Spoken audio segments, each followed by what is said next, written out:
ಸಂತಾಪ ಸೂಚನೆ.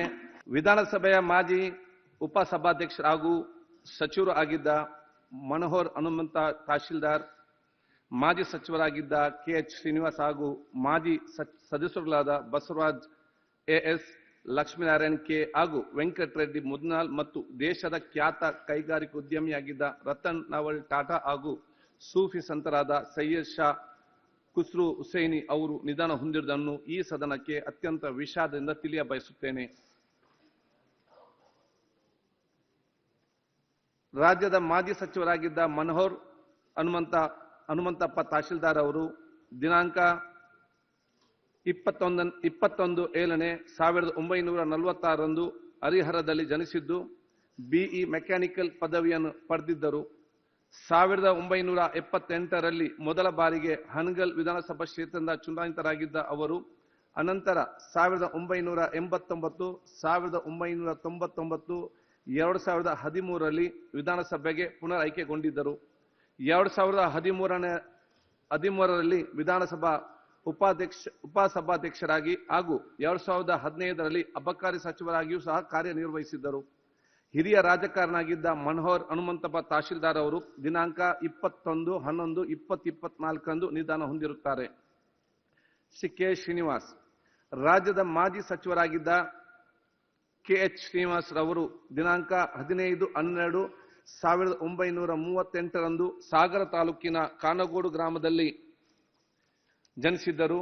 MA LLB ಪದವೀಧರರಾಗಿದ್ದ ಶ್ರೀಯುತರು ಮಹಾರಾಜ ಕಾಲೇಜಿನಲ್ಲಿ ಉಪನ್ಯಾಸಕರಾಗಿ ಸೇವೆ ಸಲ್ಲಿಸಿದರು.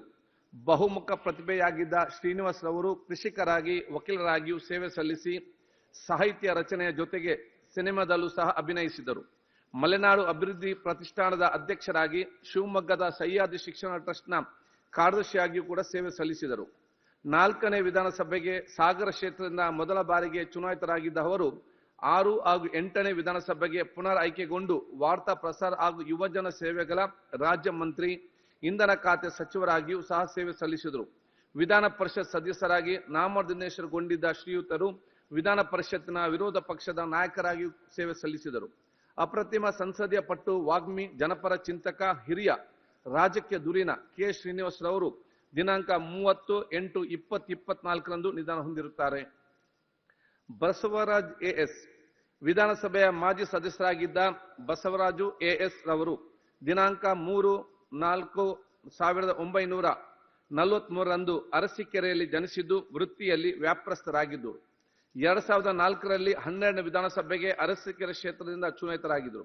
ಶ್ರೀಯುತ ಬಸವರಾಜ್ ಎಎಸ್ ರವರು ದಿನಾಂಕ 15/8/2024 ನಿಧನ ಹೊಂದಿರುತ್ತಾರೆ. ಲಕ್ಷ್ಮೀನಾರಾಯಣ್ ಕೆ. ವಿಧಾನಸಭೆಯ ಮಾಜಿ ಸದಸ್ಯರಾಗಿದ್ದ ಲಕ್ಷ್ಮೀನಾರಾಯಣ್ ಕೆ ಅವರು ದಿನಾಂಕ 13/11/1939ರಲ್ಲಿ ಜನಿಸಿದ್ದು ಮೂಲತಃ ಕುಂದಾಪುರದವರು. ಇಂಜಿನಿಯರಿಂಗ್ ಸ್ನಾತಕೋತ್ತರ ಪದವೀಧರರಾಗಿದ್ದ ಅವರು ಬೆಂಗಳೂರಿನಲ್ಲಿ ಖ್ಯಾತ ಶ್ರೀ ಲಕ್ಷ್ಮಿ ಕನ್ಸ್ಟ್ರಕ್ಷನ್ ಸಂಸ್ಥೆಯನ್ನು ಸ್ಥಾಪಿಸಿದರು. ಅಖಿಲ ಭಾರತ ಕೈಮಗ್ಗ ನಿಯಮಿತದ ಸದಸ್ಯರಾಗಿದ್ದ ಅವರು ಕರ್ನಾಟಕ ಮೀನುಗಾರಿಕಾ ಅಭಿವೃದ್ಧಿ ನಿಗಮದ ಅಧ್ಯಕ್ಷರಾಗಿಯೂ ಸೇವೆ ಸಲ್ಲಿಸಿದರು. 2008ರಲ್ಲಿ 13ನೇ ವಿಧಾನಸಭೆಗೆ ಬೈಂದೂರು ಕ್ಷೇತ್ರದಿಂದ ಚುನಾಯಿತರಾಗಿ ರಾಜಕಾರಣಿ, ಉದ್ಯಮಿ ಲಕ್ಷ್ಮೀನಾರಾಯಣ್ ಅವರು ದಿನಾಂಕ 27/9/2024 ನಿಧನ ಹೊಂದಿರುತ್ತಾರೆ. ವೆಂಕಟರೆಡ್ಡಿ ಮುದ್ನಾಲ್. ವಿಧಾನಸಭೆಯ ಮಾಜಿ ಸದಸ್ಯರಾಗಿದ್ದ ವೆಂಕಟರೆಡ್ಡಿ ಮುದ್ನಾಲ್ ಅವರು ದಿನಾಂಕ 28/3/1954 ಯಾದಗಿರಿಯಲ್ಲಿ ಜನಿಸಿದ್ದರು.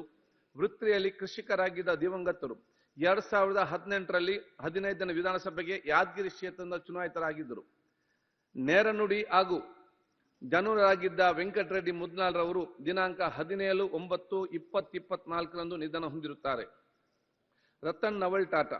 ದೇಶದ ಖ್ಯಾತ ಕೈಗಾರಿಕಾ ಉದ್ಯಮಿಯಾಗಿದ್ದ ರತನ್ ನವಲ್ ಟಾಟಾ ರವರು 1937ರಲ್ಲಿ ಜನಿಸಿದರು. ನಮ್ಮ ಶಾಲಾ ಶಿಕ್ಷಣವನ್ನು ಬೊಂಬಾಯಿನಲ್ಲಿ ಮುಗಿಸಿ ಉನ್ನತ ಶಿಕ್ಷಣಕ್ಕಾಗಿ ನ್ಯೂಯಾರ್ಕ್ನಲ್ಲಿ ಆರ್ಕಿಟೆಕ್ಚರ್ ಪದವಿಯನ್ನು ಪಡೆದಿದ್ದರು. 1999ರಲ್ಲಿ ಭಾರತೀಯ ಆರ್ಥಿಕತೆಯ ಉದಾರೀಕರಣ ಸಮಯದಲ್ಲಿ ಟಾಟಾ ಸಮೂಹದ ಕಂಪನಿಗಳನ್ನು ಜಾಗತೀಕರಣ ಮತ್ತು ಸ್ಪರ್ಧಾತ್ಮಕ ಯುಗಕ್ಕೆ ಸರಿದೂಗುವಂತೆ ಪುನರ್ರಚನೆ ಮಾಡಿ 1991ರಿಂದ 2012ವರೆಗೆ ಟಾಟಾ ಸಮೂಹದ ಅಧ್ಯಕ್ಷರಾಗಿದ್ದ ಅವರು 1996ರಲ್ಲಿ ದೂರಸಂಪರ್ಕ ಸಂಸ್ಥೆಯಾದ ಟಾಟಾ ಟೆಲಿಸರ್ವಿಸಸ್ ಹಾಗೂ 2004ರಲ್ಲಿ ಐಟಿ ಕಂಪನಿಯಾದ ಟಾಟಾ ಕನ್ಸಲ್ಟೆನ್ಸಿ ಸರ್ವಿಸಸ್ ಕೂಡ ಸ್ಥಾಪಿಸಿದರು. ನಂತರದಲ್ಲಿ ಜನೋಪಕಾರಿ ಕೆಲಸಗಳಿಗಾಗಿ ಸ್ಥಾಪನೆಯಾಗಿದ್ದ ಟಾಟಾ ಟ್ರಸ್ಟ್ನಲ್ಲಿ ರತನ್ ಟಾಟಾ ಅವರು ಸಕ್ರಿಯವಾಗಿ ತೊಡಗಿಸಿಕೊಂಡಿದ್ದರು. ಕಾರಿನಲ್ಲಿ ಓಡಾಡಬೇಕೆಂಬ ಜನಸಾಮಾನ್ಯ ಅಭಿಲಾಷೆಯನ್ನು ಈಡೇರಿಸುವ ನಿಟ್ಟಿನಲ್ಲಿ ದ್ವಿಚಕ್ರ ವಾಹನ ಕೊಂಡುಕೊಳ್ಳುವ ದರದಲ್ಲಿಯೇ ನ್ಯಾನೋ ಕಾರನ್ನು ಸೃಷ್ಟಿಸಿ ಬಡವರ ಕನಸನ್ನು ನನಸು ಮಾಡಿದ್ದ ಇವರ ಕಾರ್ಯ ಇಡೀ ವಿಶ್ವದ ಗಮನವನ್ನೇ ಸೆಳೆದಿತ್ತು. ವಿಶ್ವದ ಅತ್ಯಂತ ಪ್ರಭಾವಿ ಕೈಗಾರಿಕೋದ್ಯಮಗಳಲ್ಲಿ ಒಬ್ಬರಾಗಿದ್ದ ರತನ್ ಟಾಟಾರವರು ವಿಶ್ವದ ಬಿಲಿಯನರ್ಗಳ ಪಟ್ಟಿಯಲ್ಲಿ ಕಾಣಿಸಿಕೊಳ್ಳಲು ಎಂದೂ ಪೈಪೋಟಿ ನಡೆಸಿದವರಲ್ಲ. 100ಕ್ಕೂ ಹೆಚ್ಚು ದೇಶಗಳಲ್ಲಿ 30 ಕಂಪನಿಗಳನ್ನು ನಿಭಾಯಿಸಿ ಆಡಂಬರವಿಲ್ಲದೆ ಸಂತನಂತಹ ಬದುಕು ನಡೆಸಿದರು. ರತನ್ ಟಾಟಾರವರಿಗೆ ಭಾರತ ಸರ್ಕಾರವು 2000ರಲ್ಲಿ ಪದ್ಮಭೂಷಣ್ ಮತ್ತು 2008ರಲ್ಲಿ ಪದ್ಮ ವಿಭೂಷಣ ಪ್ರಶಸ್ತಿಗಳನ್ನು ನೀಡಿ ಗೌರವಿಸಿದೆ. ಅದಲ್ಲದೆ ದೇಶ ವಿದೇಶಗಳ ಹಲವಾರು ಪ್ರಶಸ್ತಿ ಹಾಗೂ ಗೌರವ ಡಾಕ್ಟರೇಟ್ ಪದವಿಗೆ ಭಾಜನರಾಗಿದ್ದರು. ಭಾರತದ ಖ್ಯಾತ ಉದ್ಯಮಿ ಮಹಾನ್ ಮಾನವತಾವಾದಿಯಾಗಿದ್ದ ರತನ್ ನಾವಲ್ ಟಾಟಾರವರು ದಿನಾಂಕ 9/10/2024ರಂದು ನಿಧನ ಹೊಂದಿರುತ್ತಾರೆ. ಸೈಯದ್ ಶಾ ಖುಸ್ರೋ ಹುಸೈನಿ ಕಲಬುರಗಿ ನಗರದಲ್ಲಿರುವ ಐತಿಹಾಸಿಕ ಧಾರ್ಮಿಕ ಕೇಂದ್ರವಾದ ಖಾಜಾ ಬಂದ ನವಾಜ್ ದರ್ಗಾದ ಸೂಫಿ ಸಂತ ಸೈಯದ್ ಶಾ ಖುಸ್ರೋ ಹುಸೈನಿ ಇವರು ಖಾಜಾ ಬಂದ ನವಾಜ್ ವಿಶ್ವವಿದ್ಯಾಲಯದ ಸಂಸ್ಥಾಪಕರಾಗಿ ಹಾಗೂ ಕುಲಪತಿಗಳಾಗಿಯೂ ಕಾರ್ಯನಿರ್ವಹಿಸಿದರು. ಖಾಜಾ ಎಜುಕೇಷನ್ ಸೊಸೈಟಿಯ ಅಧ್ಯಕ್ಷರಾಗಿದ್ದ ಇವರು ಹೈದರಾಬಾದ್ ಕರ್ನಾಟಕ ಭಾಗದಲ್ಲಿ ಶಿಕ್ಷಣದ ಮಹತ್ವದ ಕೊಡುಗೆ ನೀಡಿದ್ದಾರೆ. ಮಹಿಳೆಯರ ಶಿಕ್ಷಣಕ್ಕೆ ಆದ್ಯತೆ ನೀಡಿ ಅಕ್ಷರ ದಾಸೋಹ ಸೇವೆಯಲ್ಲಿ ತೊಡಗಿಸಿಕೊಂಡಿದ್ದ ಇವರಿಗೆ ಕರ್ನಾಟಕ ಸರ್ಕಾರವು 2017ರಲ್ಲಿ ರಾಜ್ಯೋತ್ಸವ ಪ್ರಶಸ್ತಿ ನೀಡಿರುತ್ತದೆ. ಖ್ಯಾತ ಸೂಫಿ ಸಂತರಾಗಿದ್ದ ಸೈಯದ್ ಶಾ ಖುಸ್ರೋ ಹುಸೈನಿ ಅವರು ದಿನಾಂಕ 6/11/2024 ನಿಧನ ಹೊಂದಿರುತ್ತಾರೆ.